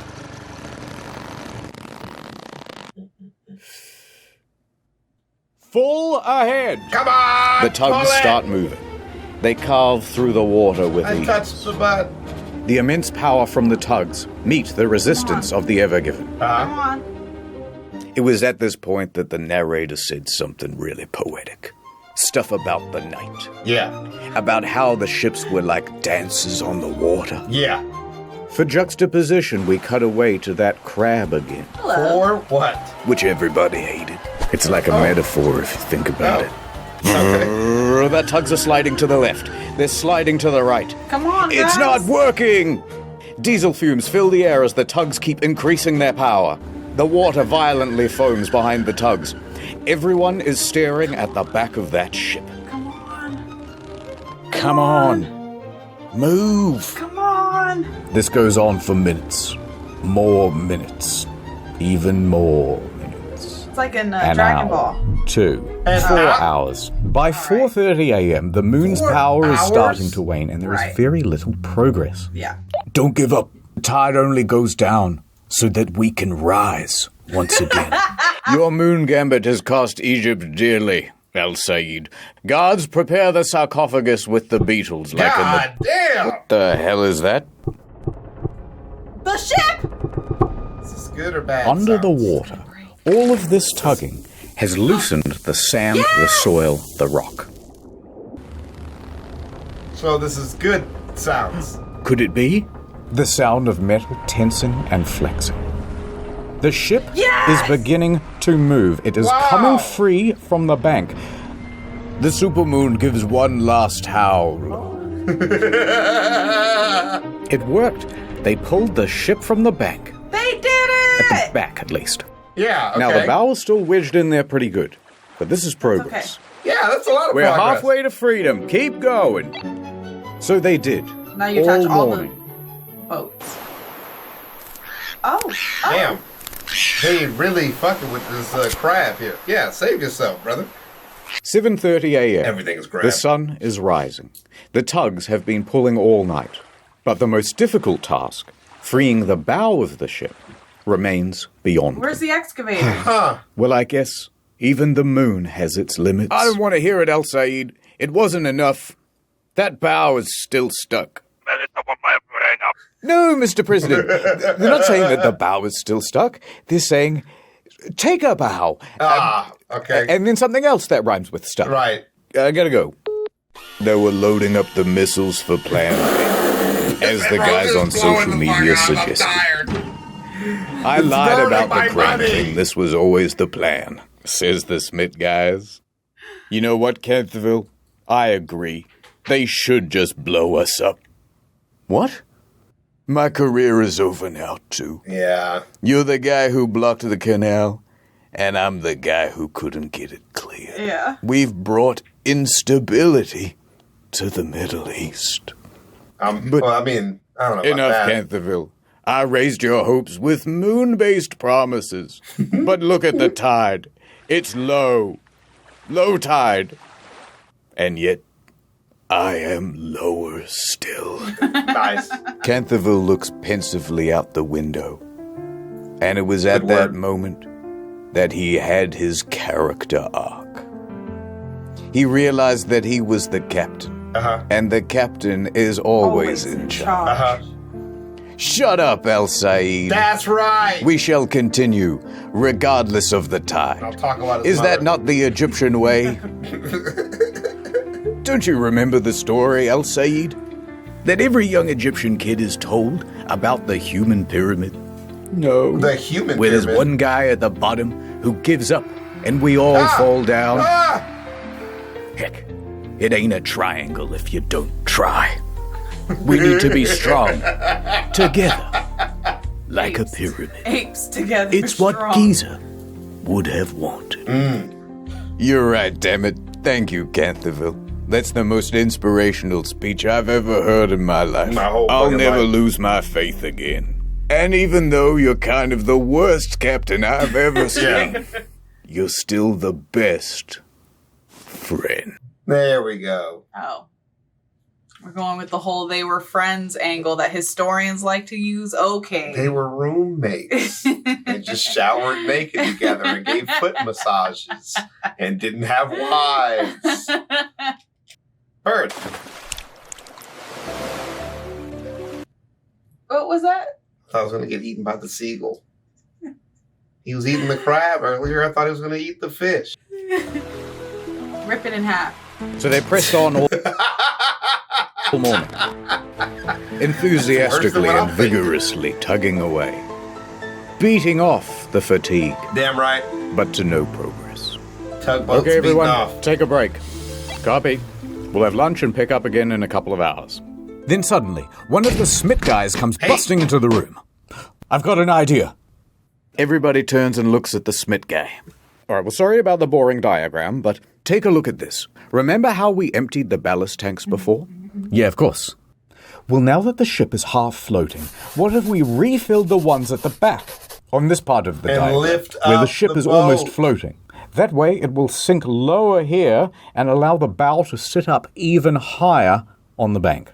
Canterville gives El Said a knowing nod. I got this. I know a guy who owes me a favor. Who? What guy? Please. A few hours later, the ballast tanks were filled. Okay. And it worked. The bow lifted ever so slightly. It's working. Okay. And it gets better. It's now 2 p.m., and that means High tide. Guys, I've got another technical issue. All right, what is it? It's easier if I show you with a drone. Hold on, let me try again. You have a better drone. All right, you can see the ship is lodged at the front. Okay. The guys are pulling, but it ain't budging. However, a lot of force is building up here.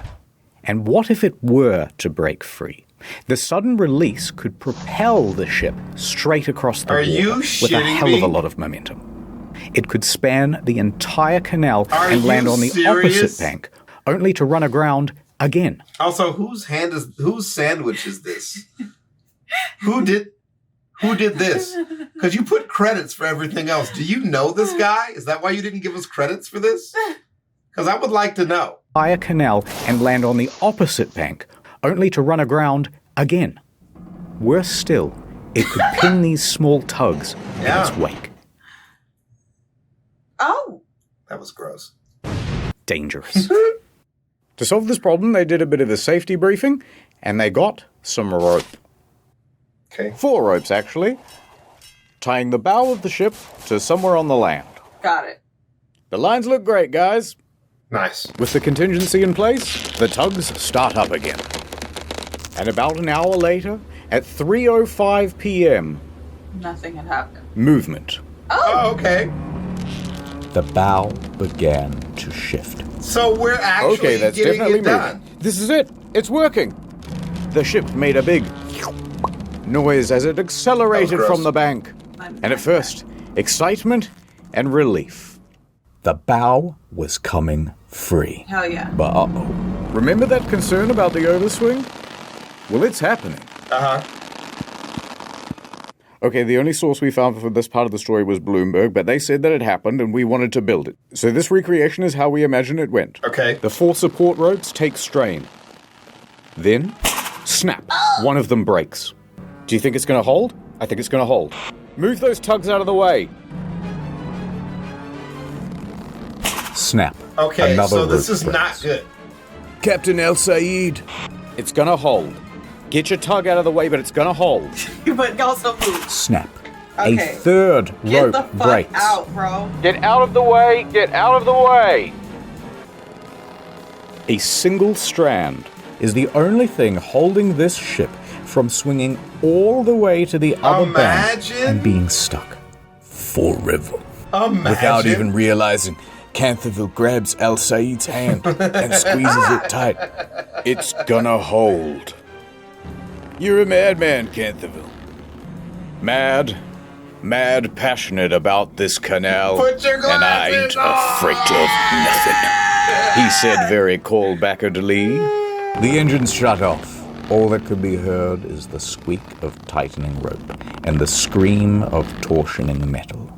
Sacre bleu, said Abdullah. Why is he French? But it is slowing down. Nice.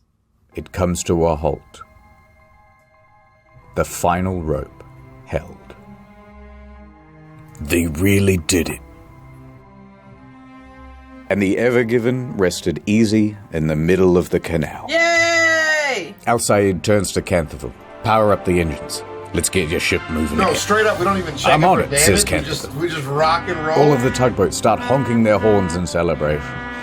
Cheers can be heard from the main dredger, the Mashour. In fact, they filmed this celebratory video. That's lit. That's lit. You heard them right, Mr. President. We did it. We did it. It's free. I told you. All in a day's work. The president takes his finger off the button. Pack it up, boys. We don't get to blow anything up today. Oh, that's cool. I can't believe it.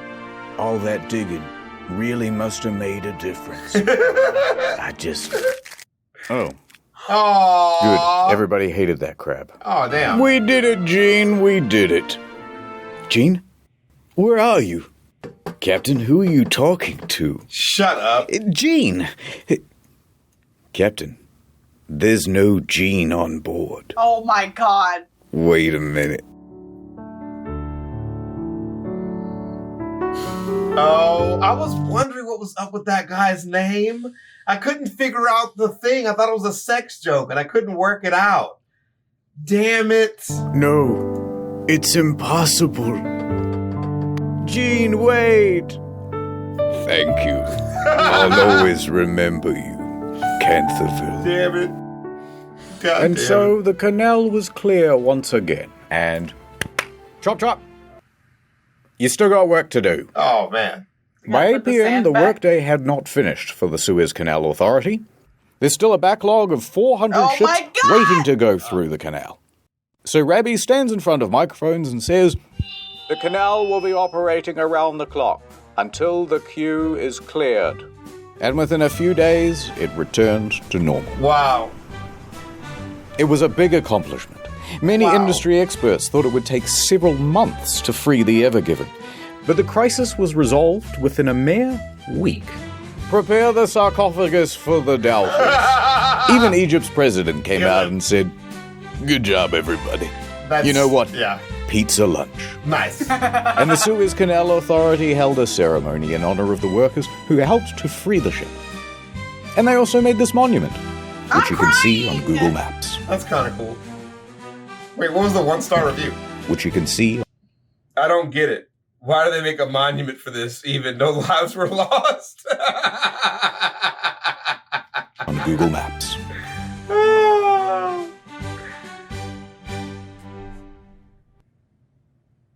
Okay. But the story doesn't end here. A quick note on the helmsman's penis. Now you, me, and everyone in the press saw that VDR data. Fragwürdigen Penis But despite how realistic and to scale it was not deliberate. Yes, sheer coincidence. What? If you watch the VDR data, he really is just dodging the ships, and that's the shape that the path took. Are you serious? So he didn't get in any trouble. The end. I bet you put that extra little loop there at the end just to be like, right. I gotta finish what I started. No way. Oh, all right. I suppose one more smaller detail. Okay. Now that the Ever Given is free, what's going to happen to it? And what's going to happen to the crew? Right. Yeah. Well, the Ever Given was tugged over to Great Bitter Lake, where they determined that the ship was seaworthy and not in any urgent need of repair. Okay. But it's also going to be impounded. Mm-hmm. Oh no. Hey, there's, what? Police boats outside. Why? What did you do? This ship and its crew is now subject to the indefinite detention by the authority of the Egyptian government. Oh. Until you pay us, the Ever Given may not leave, says the Suez Canal Authority. Huh? What? Yes, we will be holding on to the Ever Given. It's our view that there was no wrongdoing on the part of the Suez Canal Authority, or its 2 pilots, and it was all the crew of the Ever Given. So their ship will be held until the parent company agrees to rightfully pay us for all of the costs incurred. What? Ruh-roh. Now here's where things get very complicated, and there is a lot of legal mumbo-jumbo. Is that Amber Heard? But the crux is this. The Suez Canal Authority says, Dear Ever Given owners, you owe us $900 million. God. And damn. Shoei Kisen Kaisha says, no way.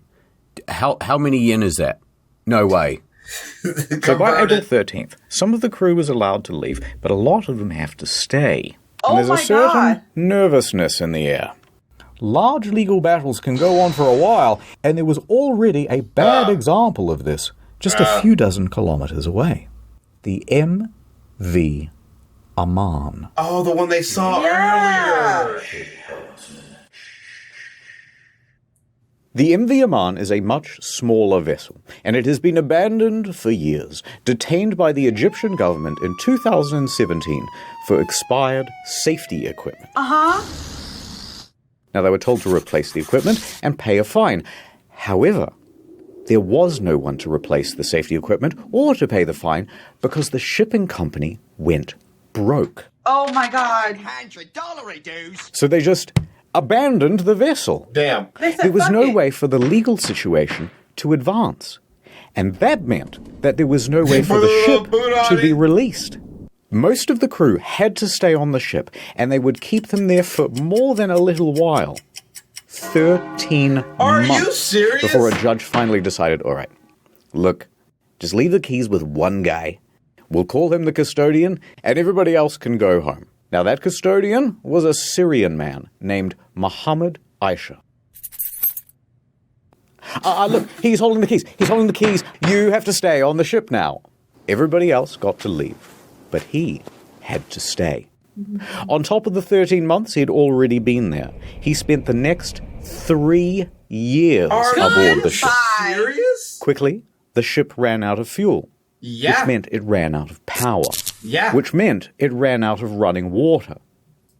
No refrigeration either. Food ran out. Every few days, Mr. Aisha would be allowed to swim onto the shore to get food, water, charge his phone, but he was only permitted for about 2 hours until they would tell him to scoot. What Would this be the same fate for the Ever Given crew? They did not know. But we do, so let me tell you. Okay. A few more weeks passed. And the negotiations continued. You guys had those 2 bickering pilots. Yeah, but the captain's always in charge. Facts. Sorry, who didn't arrange for tugboats while we were going through the canal? Oh, that was you guys. I'm going to put 20,000 containers on one of the largest ships in the world and go double the speed limit, then complain about tugboats. Yep. But eventually, they all got together in a big room. Right. And they went, I'm sorry about all those things I said and those emails I sent. I didn't mean it. I was tough on you as well. They embraced. Okay. They made amends. They made love. And they agreed, all right, you can keep using the canal, but sometimes we get to go fishing on the boat. That's fair. That's tough, but that's fair. They shook on it. Okay. It was an Egyptian handshake. They do the thing with the elbow. Yeah. There was a mummy.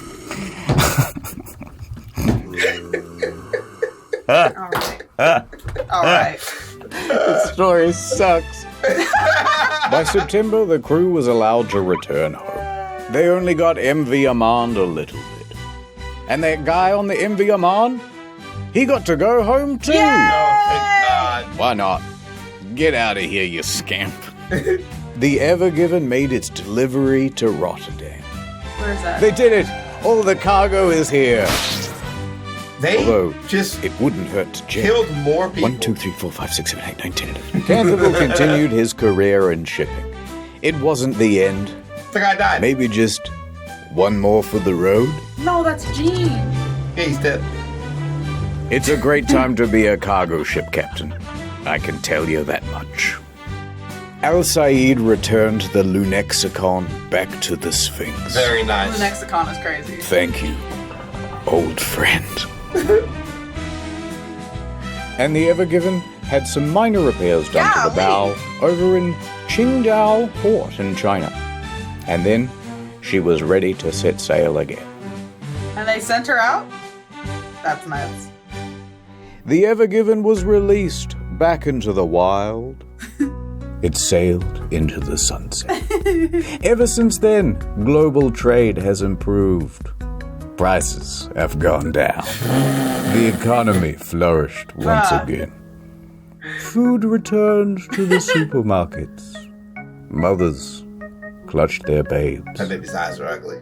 A litter of puppies. Puppies! And peace was finally restored You never to got the this. Middle East Oh, okay. forever. Till the end of time. The end. Yay! Okay, it's actually the end. You know, that story had a lot less Fast and Furious in it than I wanted initially. Yeah. But I like documentaries, so I watched it anyways. It's getting...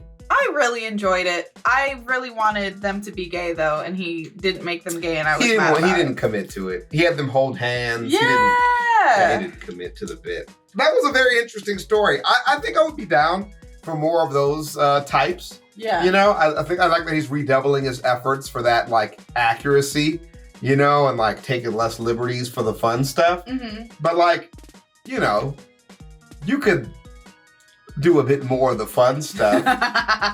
You know, commit to the bit. Go for it a little bit. Internet Historian is in a weird place where it's like, you know, deep dive into internet history with fun takes. And then, you know, the other part, I'm not sure, you know, I'm not sure how much insight I really care about. Right. For the situation. You know what I mean? But people like for things to be accurate, so this is for, you know, I like that. I like that he did that. Tell a better story than what it is next time. That's what we want from you. Don't give us the facts, give us the fiction. We want more historian in our internet historian, is what I'm saying. No, we want less historian. He is internet historian. Right. Yeah. So we want less historian, more internet. No, they're both him. Oh, okay. Yeah. Right. It's the same guy. Anywho's, and we'll see you guys in the next one. This is my wife, Skid, and she was forced to be here. I wasn't. And I'll see you tomorrow at lunch. I volunteered as tribute. That's compulsory. That means you're forced. No. Is it volunteering if, like, have a noose around your family and be like, do I have any volunteers? Which kid is yours? Weird they're not volunteering to save your life. What's it called? A Hobbs choice or whatever? Yeah. Yeah, it's one of those. Right. Yeah. What is your name, Bread? I got PETA over here. Anyways, I'll see you guys around. Bye.